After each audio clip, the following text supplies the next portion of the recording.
ऋषि अष्टावक्र आगे कहते हैं, हे पुत्र, तुम देहाभिमान के बंधन में लंबे समय से बंधे हुए हो। ज्ञान के तलवार रूपी बोध से इसे काटकर मुक्त हो जाओ और सुखी बनो। तुम निसंग, निष्क्रिय, स्वप्रकाशित और निर्मल हो। यही तुम्हारे बंधन का कारण है कि तुम समाधि में स्थित नहीं होते। पूरा विश्व तुमसे व्याप्त है और वास्तव में तुम में ही स्थित है। तुम शुद्ध बुद्धि के स्वरूप हो, अतः तुच्छ मनोवृत्तियों में मत जाओ। तुम निरपेक्ष, निर्विकार, आत्मनिर्भर और शीतल हृदय वाले हो। गहरी बुद्धि और अडिग चेतना के साथ केवल चैतन्य भावना में स्थित रहो। साकार जगत को अस्थिर समझो और निराकार को अचल जानो। इस तत्वज्ञान से ही पुनर्जन्म का नाश हो जाता है। जिस प्रकार दर्पण के मध्य में स्थित प्रतिबिंब चारों ओर प्रकट होता है, उसी प्रकार ये परमेश्वर इस शरीर के भीतर और बाहर दोनों ओर विद्यमान है। जिस प्रकार एक ही आकाश बाहर और घड़े के अंदर व्याप्त रहता है, उसी प्रकार नित्य अखंड ब्रह्म सभी प्राणियों में समाया हुआ है। चलिए इन सूत्रों को गहराई से समझने की कोशिश करते हैं। हे पुत्र, तू बहुत समय से देहाभिमान के बंधन में जकड़ा हुआ है और इसी बंधन को अपना अस्तित्व मान बैठा है। जन्मों से दोहराया है कि मैं देह हूं, मैं देह हूं, और इसी दोहराव से हम देह बन गए हैं। लेकिन यह सत्य नहीं है। देह हम नहीं है, ये केवल हमारा अभ्यास है। हमने इसे इतनी गहराई से स्वीकार कर लिया है कि यह हमारी वास्तविकता बन गई है। अष्टावक्र कहते हैं, हम देह नहीं हैं। हमने मान लिया तो हम देह हो गए। संसार केवल हमारी मान्यता है।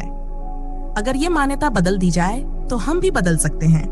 बदलाव के लिए किसी वास्तविकता को बदलना नहीं है, केवल अपनी धारणा को छोड़ देना है। हम शरीर नहीं, हम वे हैं जो इस शरीर के भीतर चेतन रूप में छिपे हैं, जो साक्षी है, जो दृष्टा है। जब यह अनुभूति प्रकट होती है, तभी असली मुक्ति संभव होती है। अष्टावक्र आगे कहते हैं, उठा बोध की तलवार, मैं बोध रूप हूँ। इस भाव की तलवार उठा और काट डाल इस धारणा को कि मैं देह हूँ। फिर देख तू कितना सुखी हो जाता है। सारे दुख देह के हैं। जन्म, बीमारी, बुढ़ापा, मृत्यु, ये सब देह के हैं। जब तक देह से तादात्म्य है, तब तक उसकी पीड़ाओं से भी तादात्म्य रहेगा। देह कमजोर होती है तो हम सोचते हैं मैं बूढ़ा हो गया। देह बीमार होती है तो हम सोचते हैं मैं बीमार हो गया।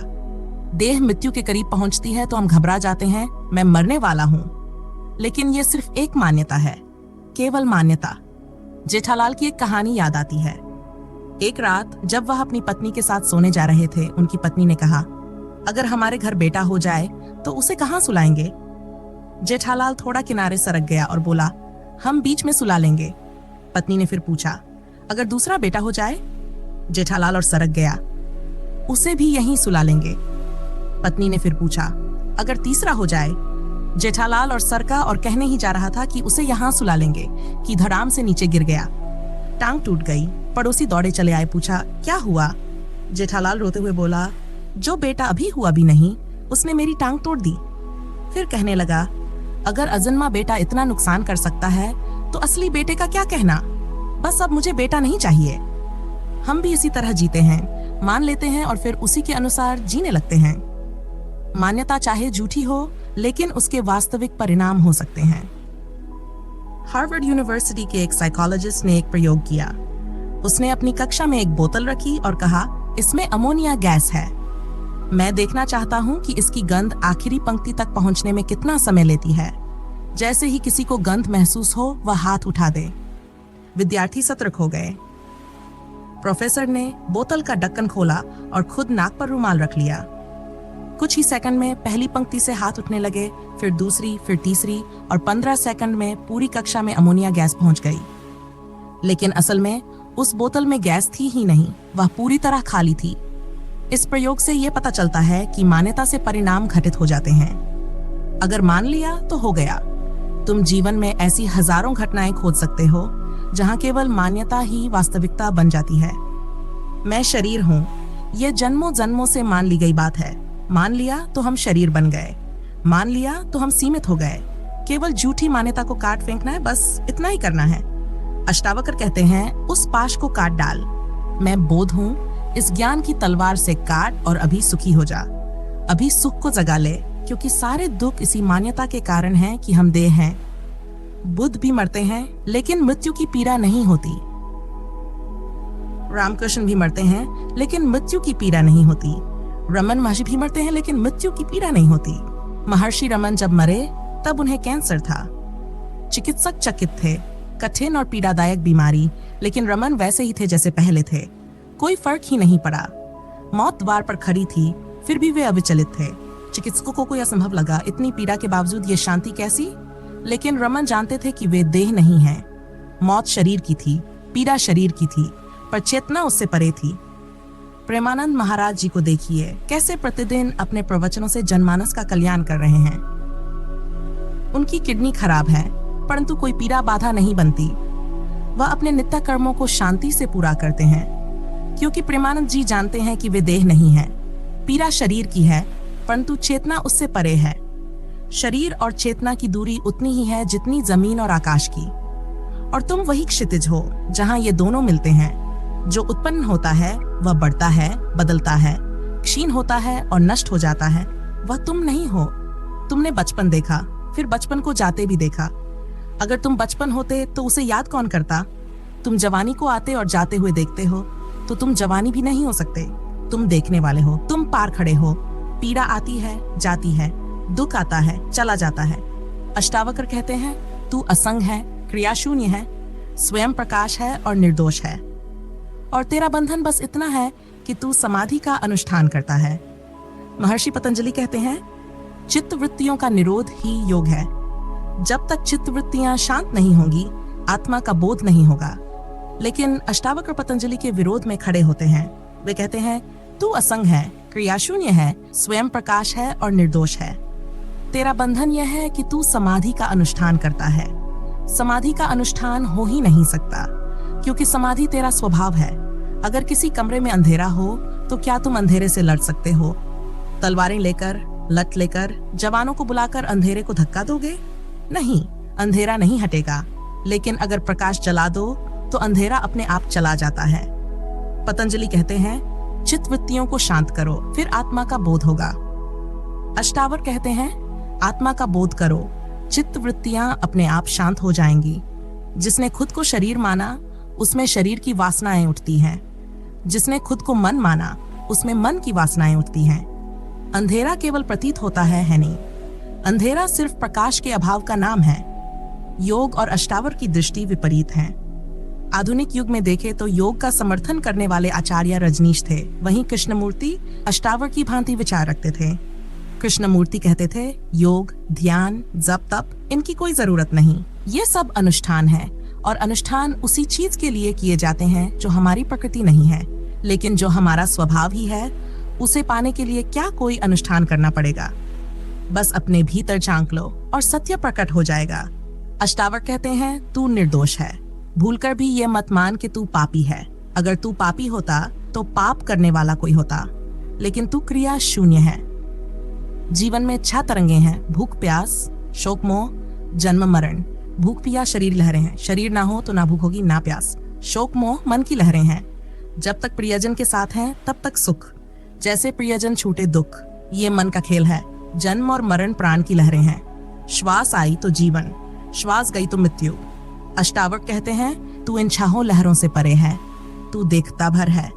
शरीर भी तेरा संगी नहीं, मन भी तेरा संगी नहीं, श्वास भी, परिवार, मित्र, प्रियजन, कोई भी वास्तव में तेरा संगी नहीं।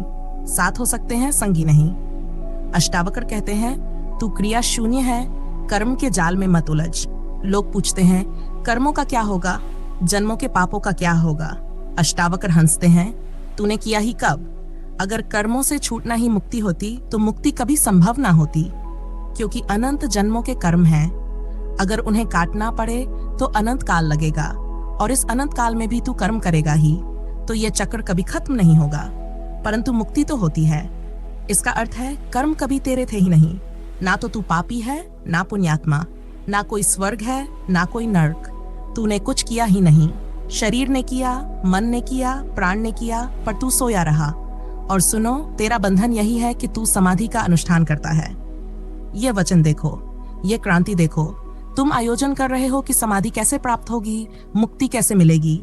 अष्टावक्र कहते हैं, लेकिन यही तुम्हारा बंधन है। योग का एक मार्ग है और बोध का एक दूसरा मार्ग। योग का अर्थ है साधन, कई उपाय, कई क्रियाएं, लेकिन बोध का मार्ग सांख्य है। यह सिर्फ जागरण का मार्ग है, कोई क्रिया नहीं, कोई उपाय नहीं। बस जानना है कि तुम कहीं गए ही नहीं, तुम अपने भीतर ही हो। बस यही तुम्हारा बंधन है कि तुम मोक्ष को खोज रहे हो। यह खोज ही नया बंधन बना देती है। कोई गृहस्थ बंधा है संसार में, तो कोई सन्यासी अपने नियमों में, दोनों बंधे हैं। कोई कहता है कि गृहस्थ में बंधन है, तो कोई कहता है कि सन्यास में नियम है। लेकिन असली प्रश्न यह है कि बंधन और नियमों के परे कौन है। तुमने देखा होगा, साधुओं की स्थिति भी किसी कैदी से अलग नहीं होती। नियमों की बेड़ियों में बंधे, संकल्पों में बंधे। और यह बंधन इसलिए क्योंकि वे सोचते हैं कि मुक्ति पाने के लिए पहले कुछ नियमों का पालन करना होगा। लेकिन अष्टावर कहते हैं, मुक्त होने के लिए किसी बंधन की आवश्यकता नहीं। अगर मुक्ति के लिए पहले तैयारी करनी पड़े तो तुम बंधते चले जाओगे। आज कुछ नियम बनाओगे, कल उन नियमों को छोड़ने के लिए भी नियम बनाने पड़ेंगे, और ये चक्र कभी खत्म नहीं होगा। ये तो जीवन का खेल है। तुम संसार में बंधते हो, फिर संन्यास में बंधते हो, लेकिन बंधन से मुक्त होने के लिए कोई तैयारी नहीं करनी पड़ती। अष्टावक्र कहते हैं, समाधि का अनुष्ठान ही बंधन है। अगर मुक्ति चाहिए तो इसे अभी और यहीं स्वीकार करो। तैयारी मत करो, क्योंकि तैयारी खुद एक नया बंधन बना देगी। मुक्ति का अर्थ है अभी, इसी क्षण मुक्त होने की घोषणा करना। सोचने का कोई अर्थ नहीं कि मैं कल सन्यासी बनूंगा, मैं साधना करूंगा, मैं अभ्यास करूंगा। अष्टावक्र आगे कहते हैं, यह संसार तुझसे व्याप्त है, तुझी में पिरोया है। तू यथार्थत शुद्ध चैतन्य स्वरूप है, अतः क्षुद्र चित्त को मत प्राप्त हो। क्या तू छोटी छोटी बातों से जुड़ता है? मकान, धय, दुकान, इन सब से? क्यों क्षुद्र बातों में मन को उलझा रहा है? तुझसे ही सारा सत्य ओतप्रोत है, तुझसे ही ब्रह्म व्याप्त है। तू शुद्ध बुद्ध स्वरूप है। तो फिर छोटी घोषणाएं क्यों?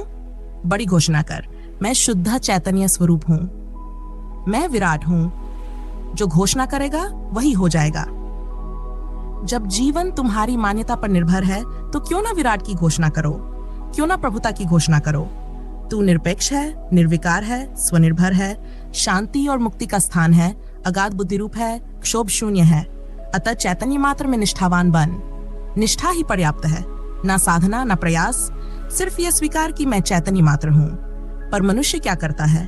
वह दूसरों की बातों में आकर अपने ही सत्य को भूल जाता है। एक साइकोलॉजिकल प्रयोग कहता है, अगर किसी व्यक्ति से बार बार कहा जाए कि वह बीमार है, तो वह सच में बीमार महसूस करने लगेगा। यही समाज करता है। बार बार तुझे कहता है, तू पापी है, तू अज्ञानी है, तू दुर्बल है, और धीरे धीरे तू इसे सच मान लेता है। अगर डॉक्टर कह दे कि आप स्वस्थ हैं, तो उसकी दुकान कैसे चलेगी? अगर अष्टावक्र सही है तो मसीहा व्यर्थ हैं। फिर तुम्हें छुटकारे की जरूरत ही नहीं, क्योंकि तुम पहले से मुक्त हो। अष्टावक्र कहते हैं, धर्म बड़ा सरल है। जिन्हें इसे कठिन बनाना है वे इसे कठिन कहेंगे। वे कहेंगे कि यह हिमालय पर चढ़ने जैसा है, यह तलवार की धार पर चलने जैसा है, और तुम डर जाओगे। तुम सोचोगे कि यह तो विरलों का मार्ग है, हमारे बस का नहीं। लेकिन अष्टावक्र कहते हैं, यह तो इतना सरल है कि कुछ करने की भी जरूरत नहीं, बस जागकर देखना ही पर्याप्त है। देखो, जिनके पास कुछ नहीं होता वे ही बाहर की दौड़ में होते हैं, वे ही राजनीति करते हैं, वे ही संघर्ष करते हैं। जो भीतर से पूर्ण है वे किसी से कुछ नहीं छीनते, वे केवल अपने होने की घोषणा करते हैं, और फिर कोई संघर्ष नहीं बचता। लेकिन दुनिया में हर कोई तुम्हें कुछ ना कुछ मनवाना चाहता है। कोई तुम्हें पापी कहना चाहता है ताकि उसकी दुकान चले। कहेगा तुम गरीब हो, क्योंकि अगर तुम गरीब नहीं होगे तो वह तुम्हें गरीबी से मुक्त कैसे करेगा। डॉक्टर भी कहेगा तुम बीमार हो, क्योंकि अगर तुम स्वस्थ हो गए तो उसकी दुकान बंद हो जाएगी। यही हमारे साथ होता है।